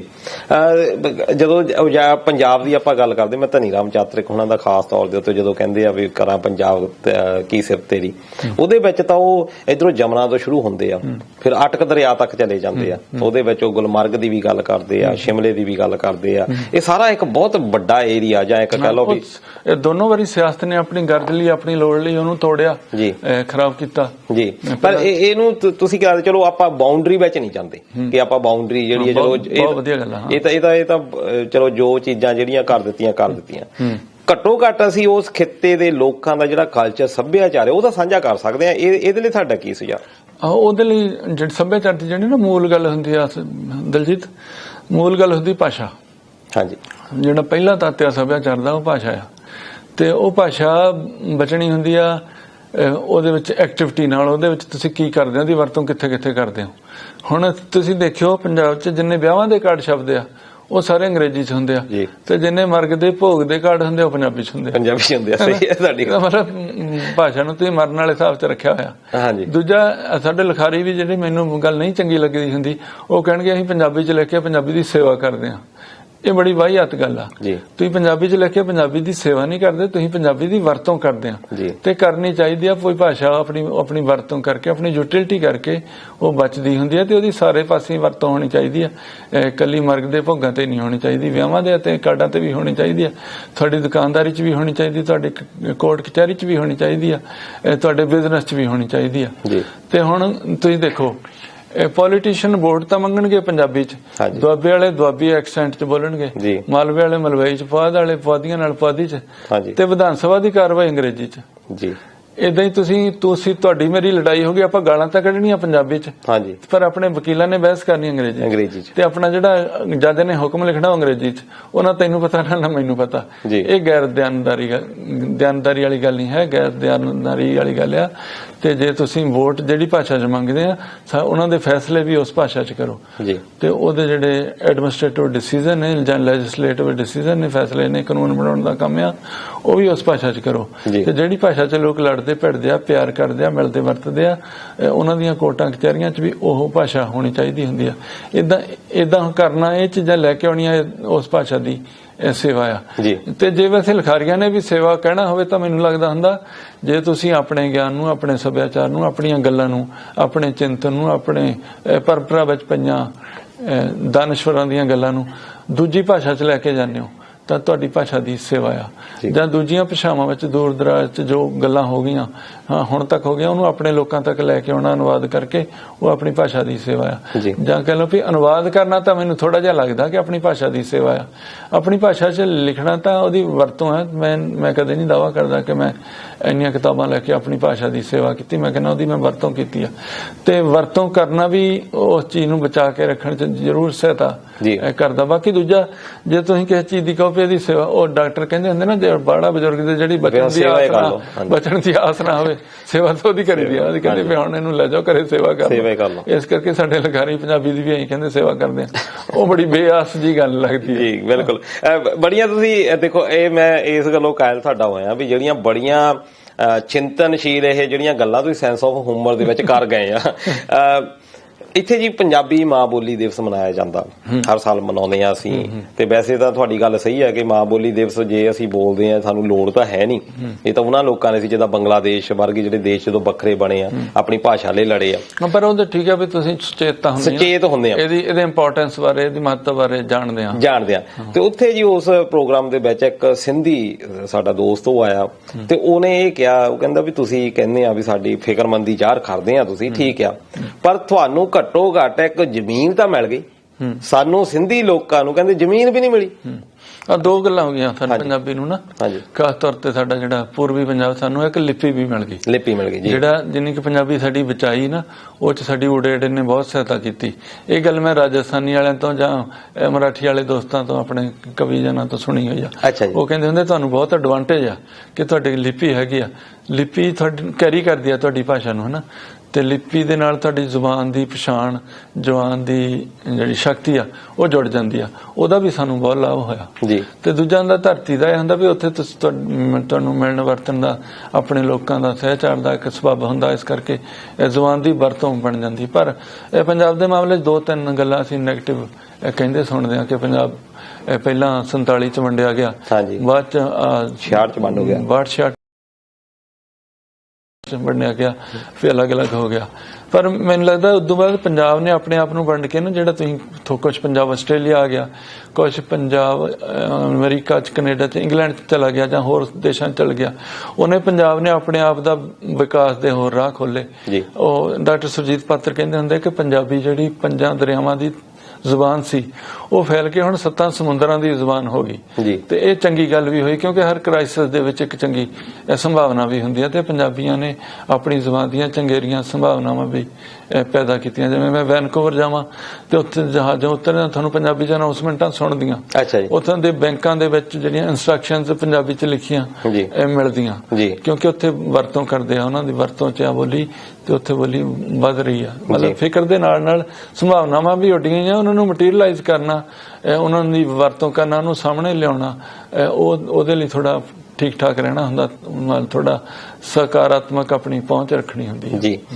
ਖਾਸ ਤੌਰ ਤੇ ਚਲੋ ਇਹਦੇ ਨਾਲ ਹੀ ਜੁੜਦਾ ਮੈਂ ਸਵਾਲ ਕਰਦਾ, ਮਕੈਨੀਕਲ ਇੰਜੀਨੀਅਰ ਦੇ ਤੌਰ ਦੇ ਉੱਤੇ ਤੁਸੀਂ ਰਿਟਾਇਰਡ ਹੋਏ ਹੋ, ਇਲੈਕਟ੍ਰੀਕਲ ਇੰਜੀਨੀਅਰ ਦੇ ਤੌਰ ਦੇ ਉੱਤੇ ਰਿਟਾਇਰ ਹੋਏ ਹੋ, ਉਹਦੇ ਵਿੱਚ ਪੰਜਾਬੀ ਭਾਸ਼ਾ ਜਿੱਦਾਂ ਕਹਿ ਲਓ ਕਿ ਤੁਹਾਡਾ ਜਿਹੜਾ ਪੇਸ਼ਾ ਆ ਉਹ ਇੱਕ ਕਹਿ ਲਓ ਕਿ ਉਹ ਇੱਕ ਲੈਂਗੁਏਜ ਆ ਵੱਖਰੀ, ਪਰ ਪੰਜਾਬੀ ਭਾਸ਼ਾ 'ਚ ਕਿਹਾ ਜਾਂਦਾ, ਮੈਨੂੰ ਨਹੀਂ ਪਤਾ ਇਹਦੇ ਇੰਜੀਨੀਅਰਿੰਗ ਦੇ ਵਿੱਚ ਕੀ ਤੁਹਾਡੇ ਰੂਲਸ ਹੈਗੇ ਆ, ਕਿ ਜਿਹੜੀਆਂ ਪੇਸ਼ੇਦਾਰ ਕੋਈ ਐਜੂਕੇਸ਼ਨ ਹੈਗੀ ਆ ਉਹਦੇ ਵਿੱਚ ਪੰਜਾਬੀ ਦੀ ਬਹੁਤ ਮਾਤਰਾ ਘਟ ਜਾਂਦੀ ਹੈ ਜਾਂ ਵਰਤੋਂ ਘਟ ਜਾਂਦੀ ਹੈ। ਸ਼ਾਇਦ ਇਹ ਵੀ ਇੱਕ ਕਾਰਨ, ਜੇ ਅਸੀਂ ਇਹਦੀ ਵਰਤੋਂ ਜਿਹੜੀ ਏਦਾਂ ਦੇ ਪੇਸ਼ੇਵਰ ਸਿੱਖਿਆ ਸਾਧਨਾਂ ਦੇ ਵਿੱਚ ਵਰਤਾਂਗੇ, ਉਹਦੇ ਨਾਲ ਵੀ ਸਾਡੀ ਜਿਹੜੀ ਇਹਦੀ ਵਰਤੋਂ ਵੱਧ ਸਕਦੀ ਹੈ ਜਾਂ ਹੋਰ ਵੀ ਅਸੀਂ ਇਹਨੂੰ ਸੇਫ ਕਰ ਸਕਦੇ ਹਾਂ। ਹਾਂਦਲ ਜੀ, ਤੇ ਏਦਾਂ ਆ, ਅਸੀਂ ਨਾ ਇੱਕ ਵੱਡਾ ਵਹਿਮ ਪਾਲਿਆ ਪਿਛਲੇ ਸਾਰੇ ਸਾਲਾਂ 'ਚ ਕਿ ਜਿਹੜੀ ਸਾਇੰਸ ਆ, ਟੈਕਨੋਲੋਜੀ ਆ, ਇਹ ਅੰਗਰੇਜ਼ੀ 'ਚ ਹੀ ਪੜ੍ਹਾਈ ਜਾ ਸਕਦੀ ਹੈ, ਅੰਗਰੇਜ਼ੀ 'ਚ ਹੀ ਸਮਝੀ ਜਾਂਦੀ ਆ। ਇਦੋਂ ਵੱਡਾ ਦੁਨੀਆ ਦਾ ਕੋਈ ਝੂਠ ਨਹੀਂ ਹੈ, ਇਦੋਂ ਵੱਡਾ ਕੋਈ ਝੂਠ ਨਹੀਂ ਹੈ। ਯੂਰਪ ਦੇ ਵਿੱਚ ਸਾਰੇ ਯੂਰਪ ਨੇ ਇਕੱਠੇ ਨੇ ਤਰੱਕੀ ਕੀਤੀ ਨਾ, ਜਰਮਨਾਂ ਨੇ ਵੀ ਕੀਤੀ ਆ, ਫਰਾਂਸੀਸੀਆਂ ਨੇ ਵੀ ਕੀਤੀ ਆ, ਇਟਲੀ ਵਾਲਿਆਂ ਨੇ ਵੀ ਕੀਤੀ, ਕੱਲੀ ਇੰਗਲੈਂਡ ਨੇ ਤਾਂ ਕੀਤੀ ਨਹੀਂ, ਤੇ ਉਹਨਾਂ ਸਾਰਿਆਂ ਨੇ ਆਪੋ ਆਪਣੀ ਬੋਲੀ 'ਚ ਕੀਤੀ ਆ। ਜਰਮਨ ਵਾਲੇ ਅੰਗਰੇਜ਼ੀ ਨਾਲ ਤੋਂ ਉਹਨਾਂ ਨੂੰ ਨਫ਼ਰਤ ਤੱਕ ਆ, ਏਦਾਂ ਯੂਰਪ ਦੀਆਂ ਸਾਰੀਆਂ ਜ਼ਬਾਨਾਂ ਨੂੰ ਤਕਰੀਬਨ ਅੰਗਰੇਜ਼ੀ ਨਾਲ ਕੋਈ ਪਿਆਰ ਨਹੀਂ ਹੈ। ਜਿਹਨੇ ਨੋਬਲ ਨੇ, ਸਾਇੰਸ ਦੇ ਨੋਬਲ ਪੁਰਸਕਾਰ ਨੇ, ਅੰਗਰੇਜ਼ੀ ਬੋਲਣ ਲਿਖਣ ਵਾਲਿਆਂ ਨੂੰ ਬਹੁਤ ਥੋੜੇ ਮਿਲੇ ਆ। ਕਿਸੇ ਜਰਮਨ ਨੂੰ ਬਹੁਤ ਮਿਲੇ ਹੋਏ ਆ, ਇਟਲੀ ਵਾਲਿਆਂ ਨੂੰ ਮਿਲੇ ਆ, ਫ੍ਰੈਂਚ ਵਾਲਿਆਂ ਨੂੰ ਮਿਲੇ ਹੋਏ, ਜਾਪਾਨੀਆਂ ਨੂੰ ਮਿਲੇ ਹੋਏ। ਤੁਸੀਂ ਦੇਖੋ ਸਾਇੰਸ ਐਂਡ ਟੈਕਨੋਲੋਜੀ ਦੇ ਵਿੱਚ ਜਾਪਾਨੀਆਂ ਦਾ ਕੋਈ ਜਵਾਬ ਨਹੀਂ ਹੈ, ਚਾਹੇ ਉਹ ਆਟੋਮੋਬਾਈਲ ਦੇ ਵਿੱਚ, ਚਾਹੇ ਖਾਸ ਤੌਰ ਤੇ ਇਲੈਕਟ੍ਰੋਨਿਕਸ ਦੇ ਵਿੱਚ। ਸਭ ਤੋਂ ਜ਼ਿਆਦਾ ਜਾਪਾਨ ਅੱਗੇ ਆ ਤੇ ਜਾਪਾਨੀਆਂ ਨੂੰ ਅੰਗਰੇਜ਼ੀ ਨਹੀਂ ਆਉਂਦੀ। ਤੇ ਬਿਜ਼ਨਸ ਦੇ ਵਿੱਚ ਇਸ ਵੇਲੇ ਚੀਨੀਆਂ ਦਾ ਕੋਈ ਮੁਕਾਬਲਾ ਨਹੀਂ, ਸਭ ਤੋਂ ਜ਼ਿਆਦਾ ਬਿਜ਼ਨਸ ਆ ਜਿਹੜਾ, ਅੱਧੇ ਹਿੰਦੁਸਤਾਨ ਤੇ ਅੱਧੋਂ ਜ਼ਿਆਦਾ ਬਿਜ਼ਨਸ ਚੀਨ ਦਾ। ਤੇ ਇਦਾਂ ਦੂਜੇ ਦੇਸ਼ਾਂ 'ਚ ਵੀ, ਤੁਹਾਡੇ ਦੇਸ਼ਾਂ 'ਚ ਵੀ ਚੀਨ ਤੋਂ ਆਉਂਦੀਆਂ ਚੀਜ਼ਾਂ ਸਭ ਤੋਂ ਵੱਧ ਨੇ, ਤੇ ਚੀਨੀਆਂ ਨੂੰ ਵੀ ਅੰਗਰੇਜ਼ੀ ਨਹੀਂ ਆਉਂਦੀ। ਤੇ ਜੋ ਹੀ ਗੱਲ ਕੀਤੀ, ਮੈਂ ਇਲੈਕਟ੍ਰੀਕਲ ਇੰਜੀਨੀਅਰਿੰਗ ਪੜ੍ਹੀ ਆ, ਇਲੈਕਟ੍ਰੀਕਲ ਇੰਜੀਨੀਅਰਿੰਗ ਦਾ ਨਾ ਇੱਕ ਫੰਡਾਮੈਂਟਲ ਫਾਰਮੂਲਾ ਹੈਗਾ, voltage is equal to current into resistance. ਇਹ ਮਤਲਬ ਇਹ ਓਮਸ ਲਾ ਇਹਨੂੰ ਕਹਿੰਦੇ ਆ। ਇਹਦੇ ਵਿੱਚ ਵੋਲਟੇਜ ਦਾ ਜਿਹੜਾ ਹੈਗਾ ਆ ਯੂਨਿਟ ਆ ਵੋਲਟ ਆ, ਕਰੰਟ ਦਾ ਜਿਹੜਾ ਯੂਨਿਟ ਆ ਐਂਪੀਅਰ ਆ, ਰੈਜ਼ਿਸਟੈਂਸ ਦਾ ਯੂਨਿਟ ਹੈ ਜਿਹੜਾ ਓਹਮ ਆ ਕਹਿੰਦੇ ਨਾ। ਇਹਦੇ ਇੱਕ એનર્ਜੀ ਦਾ formula W is equal to VI, ਯਾਨੀ wattage is equal to voltage into current. ਇਹਨਾਂ ਤਿੰਨਾਂ ਦੇ ਜਿਹੜੇ ਯੂਨਿਟ ਨੇ, ਵਾਟ ਦਾ ਵੀ ਜਿਹੜਾ ਯੂਨਿਟ ਹੈ ਨਾ ਵਾਟ ਆ। ਇਹਦਾ ਹੁਣ 4 ਚੀਜ਼ਾਂ ਆ ਗਈਆਂ, ਪਾਵਰ ਦਾ ਯੂਨਿਟ ਵਾਟ, ਵੋਲਟੇਜ ਦਾ ਯੂਨਿਟ ਵੋਲਟ, ਕਰੰਟ ਦਾ ਯੂਨਿਟ ਐਂਪੀਅਰ, ਰੈਜ਼ਿਸਟੈਂਸ ਦਾ ਯੂਨਿਟ ਓਮ। 4 ਹੋ ਗਏ। ਇਹ ਚਾਰੇ ਨਾ ਸਾਇੰਟਿਸਟਾਂ ਦੇ ਨਾਂ ਤੇ ਆ। ਤੇ ਮਜ਼ੇ ਦੀ ਗੱਲ ਹੈ ਕਿ ਚਾਰੇ ਅੰਗਰੇਜ਼ ਨਹੀਂ ਹੈਗੇ। ਅੱਛਾ ਜੀ। ਤੇ ਇਹਨਾਂ ਚਾਰਾਂ ਨੂੰ ਅੰਗਰੇਜ਼ੀ ਨਹੀਂ ਆਉਂਦੀ, ਅੰਗਰੇਜ਼ੀ ਨਹੀਂ ਹੈ ਨਾ, ਕਮਾਲ ਦੀ ਗੱਲ। ਤੇ ਸਾਨੂੰ ਲੱਗਦਾ ਕਿ ਇਲੈਕਟ੍ਰੀਕਲ ਇੰਜੀਨੀਅਰਿੰਗ ਮਤਲਬ ਪੰਜਾਬੀ ਚ ਨਹੀਂ ਪੜ੍ਹਾਈ ਜਾ ਸਕਦੀ। ਉਹਨਾਂ ਨੇ ਸਾਇੰਸ ਤੇ ਟੈਕਨੋਲੋਜੀ ਆਪੋ ਆਪਣੀਆਂ ਜ਼ੁਬਾਨਾਂ ਚ ਅੱਗੇ ਵਧਿਆ, ਇੱਕ ਦੂਜੇ ਨੂੰ ਕੰਪਲੀਮੈਂਟ ਕੀਤਾ, ਇੱਕ ਦੂਜੇ ਤੋਂ ਸਿੱਖਿਆ ਸਿਖਾਇਆ ਵੀ। ਤੇ ਇਦਾਂ ਪੰਜਾਬੀ ਚ ਵੀ ਅਸੀਂ ਹੋ ਸਕਦੇ ਸੀ। ਸਾਨੂੰ ਇਹ ਵਹਿਮ ਪੈ ਗਿਆ ਤੇ ਅਜੇ ਤੱਕ ਚੱਲੀ ਜਾਂਦਾ ਕਿ ਸਾਇੰਸ ਤੇ ਇੰਜੀਨੀਅਰਿੰਗ ਪੰਜਾਬੀ ਚ ਨਹੀਂ ਪੜ੍ਹਾਈ ਜਾ ਸਕਦੀ। ਇਹ ਅਸੀਂ ਸੇਵਾ ਕਰਨੀ ਸੀ ਆਜ਼ਾਦ ਹੋਣ ਤੋਂ ਬਾਅਦ, ਕਿ ਅਸੀਂ ਆਪਣੀ ਬੋਲੀ ਦੇ ਵਿੱਚ ਆਪਣੀ ਇਹਨਾਂ ਦੀ ਪੜ੍ਹਾਈ ਤਿਆਰ ਕਰਨੀ ਸੀ। ਪੰਜਾਬੀ ਯੂਨੀਵਰਸਿਟੀ ਦਾ ਮਨੋਰਥ ਹੀ ਇਹ ਸੀ ਕਿ ਇਹਨੇ ਟੈਕਸਟ ਬੁੱਕਸ ਤਿਆਰ ਕਰਨੀਆਂ, ਮੈਡੀਕਲ ਦੀਆਂ ਵੀ, ਇੰਜੀਨੀਅਰਿੰਗ ਦੀਆਂ ਵੀ, ਸਾਇੰਸ ਦੀਆਂ ਵੀ ਤੇ ਹੋਰ ਵੀ। ਤੇ ਪਰ ਉਹ ਕੰਮ ਹੋਇਆ ਨਹੀਂ ਜੀ। ਜਿੱਦਾਂ ਹੁਣ ਅਸੀਂ ਲਿਪ ਸਰਵਿਸ ਬਹੁਤ ਕਰਦੇ ਹਾਂ ਪੰਜਾਬੀ ਯੂਨੀਵਰਸਿਟੀ, ਪੰਜਾਬੀ ਨੂੰ ਐ ਦਰਜਾ ਮਿਲਣਾ ਚਾਹੀਦਾ, ਉਹ ਹੋਣਾ ਚਾਹੀਦਾ, ਅਸੀਂ ਪੰਜਾਬੀ ਨੂੰ ਉਹ ਚਾਹੁੰਦੇ ਹਾਂ ਜਾਂ ਸਣੇ ਲਿਖਾਰੀਆਂ ਦੇ, ਪਰ ਉਹਦੇ ਲਈ ਕਰਦੇ ਕੁਛ ਨਹੀਂ। ਹਾਂ, ਕਰਨ ਨਾਲ ਜਿਹੜੀਆਂ ਕੌਮਾਂ ਤਰੱਕੀ ਕਰਦੀਆਂ ਹੁੰਦੀਆਂ ਕੁਛ ਕਰਕੇ ਹੁੰਦੀਆਂ। ਅਸੀਂ ਮਤਲਬ ਫੋਕੇਪਨ ਨਾਲ ਹੀ ਆਪਣੀ ਗੁਜ਼ਰ ਬਸਰ ਕਰਨੀ ਚਾਹੁੰਦੇ ਤੇ ਫਿਰ ਨਤੀਜੇ ਵੀ ਉਦਾਂ ਦੇ ਹੀ ਆਉਣੇ ਹੁੰਦੇ ਆ ਜੀ। ਜਿੱਦਾਂ ਸਰਕਾਰੀ ਸਕੂਲ ਰੱਖ ਲਓ, 10ਵੀਂ ਤੱਕ ਆਪਾਂ ਨੂੰ ਕਹੀ ਜਾਂਦੇ ਸਾਇੰਸ ਪੜਾਉਂਦੇ, ਉਹਦੇ ਵਿੱਚ ਪੰਜਾਬੀ ਮੀਡੀਅਮ ਹੈ, ਗਤੀ ਦਾ ਰੱਖ ਲਓ, ਉਹ ਜਾ ਕੇ ਉੱਥੇ ਕਾਇਨੈਟਿਕ ਐਨਰਜੀ ਬਣ ਜਾਂਦਾ, ਵੈਲੋਸਿਟੀ ਬਣ ਜਾਂਦਾ, ਅੱਗੇ ਸਥਿਤੀ ਊਰਜਾ ਜਿਹੜੀ ਆ ਪੈਸੇ ਬਣ ਜਾਂਦੀ। ਉਹਦੀ ਤਾਂ ਮੈਂ ਆਪ ਐਗਜ਼ਾਮਪਲ ਹੈਗਾ। ਹਾਂਜੀ ਕਿ ਮੈਂ ਅੱਛਾ, ਤੁਸੀਂ ਪੰਜਾਬੀ ਮੀਡੀਅਮ ਤੋਂ ਉੱਥੇ ਗਏ? ਮੈਂ ਪੰਜਾਬੀ 10ਵੀਂ ਤੱਕ ਪੰਜਾਬੀ ਚ ਪੜ੍ਹੀ ਆ। ਅੱਛਾ, ਫਿਰ ਉਹ ਤਾਂ ਬਹੁਤ ਇੱਕ ਕ੍ਰੂਸ਼ੀਅਲ ਟਾਈਮ ਹੁੰਦਾ, ਐਡਜਸਟਮੈਂਟ ਨਹੀਂ ਹੁੰਦੀ, ਇੱਕ ਪਾਸੇ ਤੁਸੀਂ ਵੋਕੈਬਲਰੀ ਰੱਖਣੀ ਪੈਂਦੀ। ਮੇਰਾ ਲੇਖ ਹੈਗਾ, ਮੇਰੀ ਪੜ੍ਹਾਈ ਮੇਰੀ ਕਿਤਾਬਾਂ ਚ ਵੀ ਛਪਿਆ, ਪੰਜਾਬੀ ਯੂਨੀਵਰਸਿਟੀ ਦੇ ਫਸਟ ਈਅਰ ਦੇ ਸਿਲੇਬਸ ਚ ਵੀ ਹੈਗਾ ਕਿ ਮੈਂ ਜਿਹੜੇ ਸਕੂਲ ਚ 10ਵੀਂ ਕੀਤੀ ਆ, ਪੰਜਾਬ ਦਾ ਨਖਿੱਧ ਸਕੂਲ ਸੀ ਸਭ ਤੋਂ। ਅੱਛਾ ਜੀ। ਮਤਲਬ ਉਹਦੀ ਨਖਿੱਧ ਬਣੇ ਦਾ ਅੰਦਾਜ਼ਾ ਤੁਸੀਂ ਇਸ ਗੱਲ ਤੋਂ ਲਾਓ ਕਿ 60 ਬੱਚੇ 10ਵੀਂ ਚ ਅਪੀਅਰ ਹੋਏ ਸੀ। ਅੱਛਾ ਜੀ। 60 ਚੋਂ ਕਿੰਨੇ ਪਾਸ ਹੋਏ ਹੋਣਗੇ? ਤੁਸੀਂ ਕਹੋਗੇ 30 ਹੋ ਗਏ, 20 ਹੋ ਗਏ, ਨਹੀਂ 7 ਪਾਸ ਹੋਏ ਸੀ। ਅੱਛਾ ਜੀ। 60 ਵਿੱਚੋਂ 7 ਪਾਸ ਹੋਏ ਸੀ, 7 ਚੋਂ ਮੈਂ ਫਸਟ ਆਇਆ ਸੀ। ਅੱਛਾ ਜੀ। ਤੇ ਜਿਹੜਾ ਸੈਕੰਡ ਆਇਆ ਸੀ ਉਹਦੇ ਮੇਰੇ ਨਾਲੋਂ 22% ਨੰਬਰ ਘੱਟ ਸੀ। ਅੱਛਾ ਜੀ। ਹਾਂ, ਤੇ ਮੇਰੇ 79% ਨੰਬਰ ਸੀਗੇ। ਅੱਛਾ ਜੀ। ਤੇ ਮਤਲਬ ਮੈਂ ਕਹਿੰਦਾ ਹੁੰਦਾ ਕਿ ਉਦੋਂ ਬਾਅਦ ਮੈਂ ਗਵਰਨਮੈਂਟ ਕਾਲਜ ਲੁਧਿਆਣਾ, ਜਿਹੜਾ ਪੰਜਾਬ ਦਾ ਸਭ ਤੋਂ ਵਧੀਆ ਕਾਲਜ ਸੀ ਉਸ ਟਾਈਮ, ਹਾਂਜੀ, ਉੱਥੇ ਦਾਖਲ ਹੋਇਆ। ਤੇ ਨਾਲ ਤੁਸੀਂ ਇਹਦਾ ਜ਼ੋਰ ਦੇ ਦਿਓ ਉਸ ਟਾਈਮ ਮੈਂ ਤਾਂ ਕਹਿੰਦਾ ਕਿਉਂਕਿ ਹੁਣ ਵਿਦਿਆ ਦਾ ਅਸੀਂ ਬੇੜਾ ਗਰਕ ਬਹੁਤ ਕੀਤਾ ਨਾ, ਤੇ ਉਸ ਟਾਈਮ ਉਹ ਸਭ ਤੋਂ ਵਧੀਆ ਕਾਲਜ ਸੀ। ਮੈਂ ਮੰਨ ਲਓ ਪੰਜਾਬ ਦੇ ਸਭ ਤੋਂ ਵਧੀਆ ਕਾਲਜ ਸਮਝ ਕੇ ਉੱਥੇ ਦਾਖਲ ਹੋਇਆ ਸੀ ਆਪਣੀ 10ਵੀਂ ਦੀ ਮੈਰਿਟ ਦੇ ਸਿਰ ਤੇ।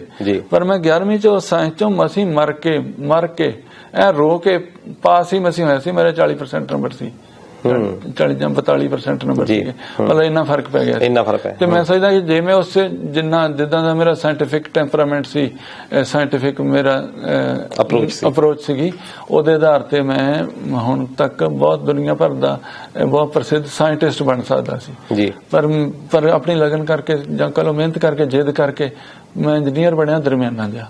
ਮਤਲਬ ਇੰਨਾ ਫਰਕ ਪਿਆ। ਇਹ ਮਾਤ ਭਾਸ਼ਾ ਚ ਤਕਨੀਕੀ ਵਿਦਿਆ ਨਾ ਦੇਣ ਦਾ ਇਹ ਨੁਕਸਾਨ ਹੁੰਦਾ। ਤੇ ਇਸ ਗੱਲ ਨੂੰ ਨਾ ਅਜੇ ਤੱਕ ਸਾਡੇ ਸਿਆਸਤਦਾਨ ਨੇ ਸਮਝਿਆ। ਸਿਆਸਤਦਾਨ ਮੈਂ ਤਾਂ ਕਹਿੰਦਾ ਕਿਉਂਕਿ ਲੀਡਰ ਇਸ ਵੇਲੇ ਪੰਜਾਬ ਦਾ ਲੀਡਰ ਨਹੀਂ ਹੈ। ਪੰਜਾਬ ਦਾ ਲੀਡਰ ਸਿਰਫ ਪੋਲੀਟੀਸ਼ੀਅਨ ਆ। ਉਹਨੂੰ ਸਿਰਫ ਸੱਤਾ ਦਾ ਪਤਾ, ਸੱਤਾ ਚ ਰਹਿ ਕੇ ਪੈਸੇ ਕਮਾਉਣ ਦਾ ਪਤਾ, ਪੈਸੇ ਕਮਾ ਕੇ ਫੇਰ ਸੱਤਾ ਚ ਆਉਣ ਦਾ ਪਤਾ, ਤੇ ਆਪਣੇ ਬੋਲੀ ਲਈ, ਆਪਣੇ ਲੋਕਾਂ ਦੀ ਤਰੱਕੀ ਲਈ, ਆਪਣੇ ਭਵਿੱਖ ਲਈ, ਕਮਿਊਨਿਟੀ ਦੇ ਐਜ਼ ਏ ਹੋਲ ਸਮੁੱਚੇ ਤੌਰ ਤੇ ਉਹਨੂੰ ਅਗਾਂਹ ਵਧਾਉਣ ਲਈ ਕੀ ਕਰਨਾ ਹੁੰਦਾ, ਉਹਦੇ ਵੱਲ ਧਿਆਨ ਨਹੀਂ ਹੈ। ਹਰ ਵਾਰੀ ਇਹੀ ਹੁੰਦਾ ਵੀ ਐਤਕੀ ਵੋਟਾਂ ਕਿੱਦਾਂ ਲੈ ਲਈਏ, ਕਿਹੜੀ ਚੀਜ਼ ਮੁਫਤ ਦੇ ਕੇ ਲੈ ਲਈਏ, ਇਦਾਂ ਦੀ ਖਿੱਚਕ ਹੋਈ ਪਈ ਹੋਈ ਹੈ ਜੀ। ਇਹ ਪੰਜਾਬ ਦੀ ਜਦੋਂ ਯੂਨੀਵਰਸਿਟੀਆਂ ਦੀ ਆਪਾਂ ਗੱਲ ਕਰਦੇ ਹਾਂ, ਇੱਕ ਤਾਂ ਪੰਜਾਬੀ ਯੂਨੀਵਰਸਿਟੀ ਬਹੁਤ ਜ਼ਿਆਦਾ ਤੁਸੀਂ ਜ਼ਿਕਰ ਆਟੋਮੈਟਿਕਲੀ ਹੀ ਦਿੱਤਾ, ਦੂਜੇ ਪਾਸੇ ਖੇਤੀਬਾੜੀ ਯੂਨੀਵਰਸਿਟੀ ਆ, ਖੇਤੀਬਾੜੀ ਦੀ ਵੀ ਗੱਲ ਕਰ ਲਓ। ਹਾਂਜੀ, ਉਹਦੀਆਂ 2 ਯੂਨੀਵਰਸਿਟੀਆਂ ਬਣ ਗਈਆਂ ਵੈਸੇ ਹੁਣ, ਖੇਤੀਬਾੜੀ ਬਣ ਗਈ, ਇੱਕ ਪਸ਼ੂ ਪਾਲਣ ਵਾਲੀ ਅਲੱਗ, ਪਸ਼ੂ ਪਾਲਣ ਗੁਰੂ ਅੰਗਦ ਦੇਵ ਯੂਨੀਵਰਸਿਟੀ ਜੀ। ਖੇਤੀਬਾੜੀ ਤੇ ਪਸ਼ੂ ਪਾਲਣ ਪੰਜਾਬੀਆਂ ਦੇ ਆਦਿ ਜਗਾਦੀ ਕਿੱਤੇ ਨੇ। ਮਤਲਬ ਜਦ ਤੱਕ ਕਹ ਲਓ ਪੰਜਾਬ ਨੇ ਹੋਂਦ ਗ੍ਰਹਿਣ ਕੀਤੀ ਇੱਕ ਸਿਵਲਾਈਜ਼ਡ ਸੁਸਾਇਟੀ ਦੇ ਤੌਰ ਤੇ, ਇਹ ਬੁਨਿਆਦੀ ਕਿੱਤੇ ਸੀ ਸਾਡੇ। ਤੇ ਉਹਦੀ ਪੜ੍ਹਾਈ, ਉਹਦੀ ਰਿਸਰਚ ਸਾਰੀ ਅੰਗਰੇਜ਼ੀ ਚ ਹੁੰਦੀ ਹੈ।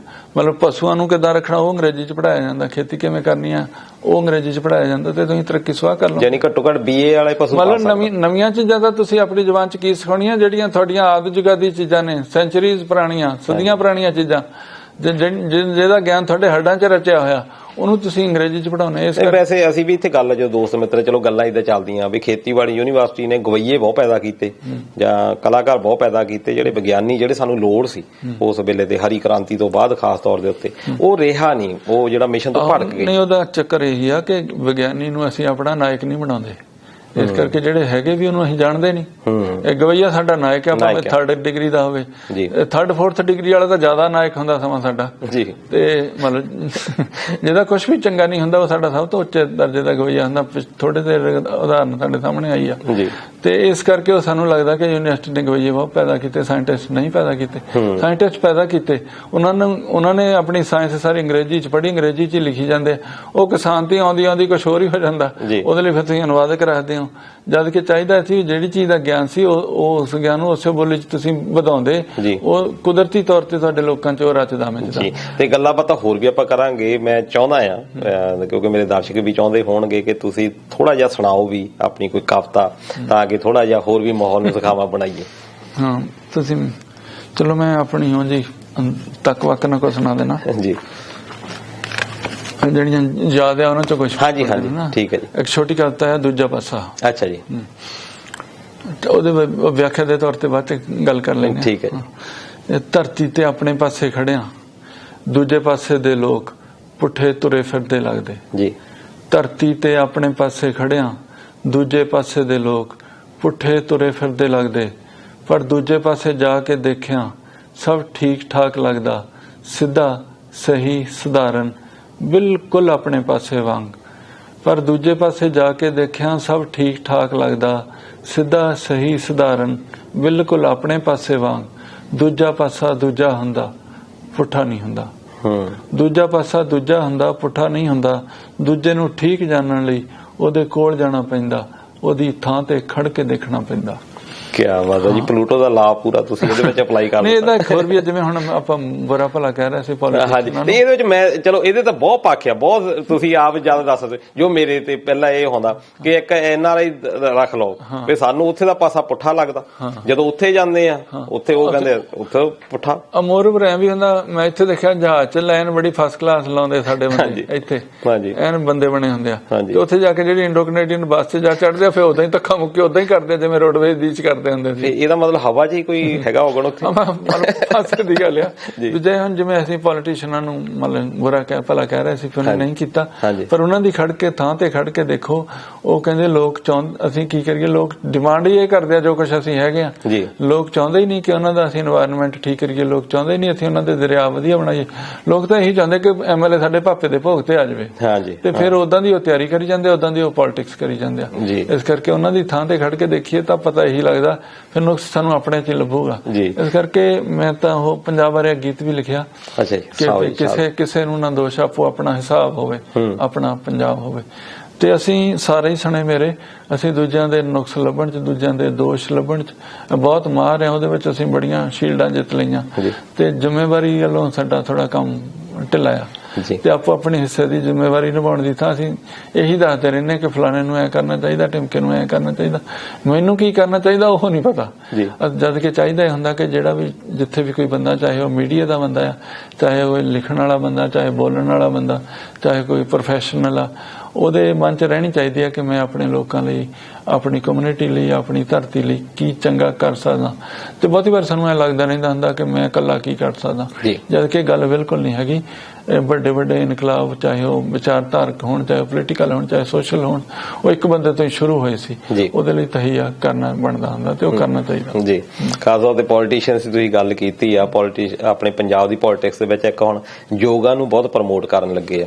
ਯੋਗਾ ਜਿਹੜਾ ਕਿ ਬੜਾ ਇੱਕ ਮੈਨੂੰ ਲੱਗਦਾ ਵੀ ਆਸਾਨ ਜਿਹਾ ਕੰਮ ਆ, ਜਦ ਕਿ ਅਸੀਂ ਤਾਂ ਕਈਆਂ ਬਹਿਣ ਵਾਲੇ ਮਨਾਂ ਤੇ ਬਹੁਤ ਭਾਰੀ ਕੰਮ ਕਰਨ ਵਾਲੇ ਸੀ। ਸ਼ਹਿਰੀਆਂ ਲਈ ਅਸੀਂ ਉਦੋਂ ਸੋਚਦੇ ਵੀ ਯੋਗਾ ਸ਼ਾਇਦ ਸ਼ਹਿਰੀਆਂ ਲਈ ਆਉਂਦਾ, ਕਿਉਂਕਿ ਸਵੇਰੇ ਮੈਨੂੰ ਲੱਗਦਾ 15 ਕੁ ਮਿੰਟ ਦਾ 1985-86 ਦੇ ਵਿੱਚ ਦੂਰਦਰਸ਼ਨ ਤੇ ਆਉਂਦਾ ਹੁੰਦਾ ਸੀ ਯੋਗਾ ਦਾ, ਤੇ ਉਹ ਬਾਬੇ ਰਾਮਦੇਵ ਵਾਂਗੂ ਕੁੜੀ ਦੱਸਦੀ ਹੁੰਦੀ ਸੀ ਕਿੱਦਾਂ ਤੁਸੀਂ ਸਾਹ ਲੈਣਾ, ਕਿੱਦਾਂ ਕਰਨਾ।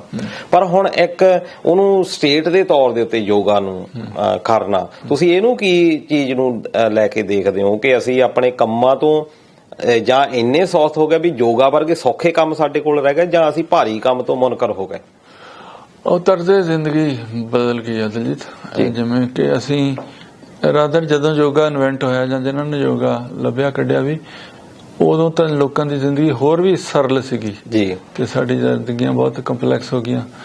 ਸਾਡਾ ਸੋਚਣ ਦੀ ਜਿਹੜੀ ਤੀਬਰਤਾ ਹੈ ਉਹ ਬਹੁਤ ਵੱਧ ਗਈ, ਜਾਂ ਸੋਚਣ ਦੇ ਵਿੱਚ ਸਾਡੀ ਮੈਂ ਸੈਂਟਰਿਕਨੈਸ ਬਹੁਤ ਹੋ ਗਈ। ਮਤਲਬ ਸਾਡੇ, ਤੁਸੀਂ ਸੋਚੋ ਸਾਡੇ ਮਨ 'ਚ ਜਿੰਨੀਆਂ ਗੱਲਾਂ ਚੱਲਦੀਆਂ, ਉਹ 'ਚ ਅੱਧੋਂ ਜ਼ਿਆਦਾ ਫਿਕਰਿਆਂ ਦੇ ਵਿੱਚ ਮੈਂ ਸ਼ਬਦ ਹੁੰਦਾ, ਮੈਂ, ਮੇਰਾ, ਮੈਨੂੰ, ਮੈਨੂੰ ਹੈ। ਤੇ ਇਸ ਕਰਕੇ ਉਹ ਬੰਦੇ ਦਾ ਜਿਹੜਾ ਕੰਮ, ਬੰਦੇ ਦਾ ਜਿਹੜਾ ਮਾਨਸਿਕ ਸਿਹਤ ਆ ਉਹ ਖਰਾਬ ਹੋ ਰਹੀ ਆ। ਉਹਦੇ ਲਈ ਯੋਗਾ ਨਿਸ਼ਚਿਤ ਤੌਰ ਤੇ ਉਹਦੇ ਲਈ ਸਹਾਇਤਾ ਕਰ ਸਕਦਾ, ਤੇ ਉਹ ਵੀ, ਪਰ ਮੈਨੂੰ ਐਂ ਲੱਗਦਾ ਕਿ ਉਹ ਪੋਲੀਟੀਸ਼ੀਅਨਾਂ ਦੇ ਕਰਨ ਵਾਲਾ ਕੰਮ ਘੱਟ ਆ, ਤੇ ਉਹ ਉਸ ਖੇਤਰ ਦੇ ਕਰਨ ਵਾਲਿਆਂ ਦਾ ਕੰਮ ਆ। ਪੋਲੀਟੀਸ਼ੀਅਨਾਂ ਦੇ ਖੇਤਰ ਦੇ ਜਿਹੜੇ ਕੰਮ ਆ ਵਿਚਾਰਨ ਦੇ, ਸੁਧਾਰਨ ਦੇ, ਉਹਨਾਂ ਨੂੰ ਉੱਤੇ ਫੋਕਸ ਕਰਨਾ ਚਾਹੀਦਾ। ਤੇ ਉਹਨਾਂ ਨੂੰ ਮਤਲਬ ਕਈ ਵਾਰੀ ਕਹਿੰਦਾ ਵੀ ਆਹ ਕੰਮ ਤਾਂ ਨਹੀਂ ਹੋਇਆ, ਚਲ ਇੱਧਰ ਕਾਰਵਾਈ ਪਾ ਲਓ, ਏਦਾਂ ਨਹੀਂ, ਕੁਛ ਨਾ ਕੁਛ ਕਰਦੇ ਰਹੀਏ, ਏਦਾਂ ਨਹੀਂ ਕਰਨਾ ਚਾਹੀਦਾ। ਹਾਂਜੀ, ਤੇ ਖੈਰ ਇਹ ਕਾਫੀ ਮੈਨੂੰ ਲੱਗਦਾ ਵੀ ਸਾਰਥਕ ਆਪਣੀ ਇਹ ਜਿਹੜੀ ਇੰਟਰਵਿਊ ਰਹੀ ਆ, ਤੇ ਕਾਫੀ ਕੁਝ ਸਿੱਖਣ ਨੂੰ ਵੀ ਤੁਹਾਡੇ ਤੋਂ, ਤੁਹਾਡੀ ਕਿਤਾਬਾਂ ਤੋਂ ਵੀ ਹਰ ਵਾਰੀ ਸਿੱਖਦੇ ਆ, ਤੁਹਾਡੀਆਂ ਰਚਨਾਵਾਂ ਤੋਂ ਵੀ, ਸੋਸ਼ਲ ਮੀਡੀਆ ਦੇ ਰਾਹੀਂ ਸਾਡੇ ਤੱਕ ਪਹੁੰਚਦੀਆਂ ਰਹਿੰਦੀਆਂ।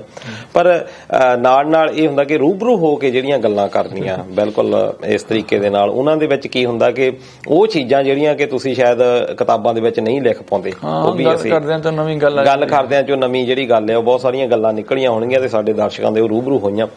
ਤੇ ਜਾਂਦੇ ਸਾਡੇ ਵੀ ਇੱਥੇ NRIs ਜਿਹੜੇ ਲੋਕ ਨੇ ਉਹਨਾਂ ਨੂੰ ਕੀ ਤੁਸੀਂ ਜਾਂਦੇ ਸੰਦੇਸ਼ ਦੇਣਾ ਚਾਹੁੰਦੇ ਹੋ?